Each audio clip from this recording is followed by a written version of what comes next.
যুক্তরাজ্যে একটি চুনাপাথর খনিতে খোঁড়াখুড়ির সময় শ্রমিকরা অস্বাভাবিক কিছু উঁচু-নিচু গঠন লক্ষ্য করেন, যা পরে ডাইনোসরের প্রাচীন পথ বা ডাইনোসর হাইওয়ে হিসাবে চিহ্নিত হয়। অক্সফোর্ড এবং বার্মিংহামের গবেষকদের একটি দল ডিওয়ার্স ফার্মে গবেষণা চালিয়ে একটি দৃষ্টান্তমূলক আবিষ্কার করেন। এই গবেষণায় প্রায় ২০০টি পদচিহ্ন পাওয়া গেছে, যা জুরাসিক যুগের ডাইনোসরের গতিবিধি ও তাদের জীবনযাত্রার বিভিন্ন দিক তুলে ধরেছে।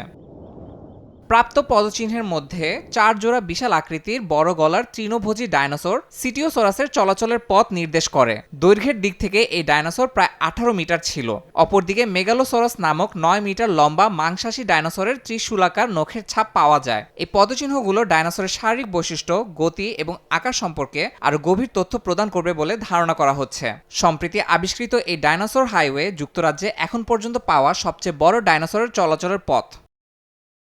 প্রায় ৩ দশক আগে একই অঞ্চলের আরেকটি খনিতে প্রায় ৪০টি ডাইনোসরের পদচিহ্ন পাওয়া যায়। তবে সেই সময়ে ডিজিটাল ক্যামেরা বা ড্রোনের ব্যবহার না থাকায় তেমন প্রমাণ সংরক্ষণ করা সম্ভব হয়নি। এবারের খনন কাজে আধুনিক প্রযুক্তি ব্যবহার করে প্রায় ২০,০০০ ডিজিটাল ছবি তোলা হয়েছে এবং ড্রোনের সাহায্যে পদচিহ্নর 3D মডেল তৈরি করা হয়েছে। এটি ভবিষ্যতের গবেষণার জন্য একটি মূল্যবান তথ্যভাণ্ডার হিসাবে বিবেচিত হবে। আবিষ্কৃত পদচিহ্নগুলোর উপর ভিত্তি করে একটি প্রদর্শনী শিগগিরই জাদুঘরে শুরু হবে বলে জানানো হয়। ইয়াসিন মোহাম্মদ জিসান, সময় সংবাদ।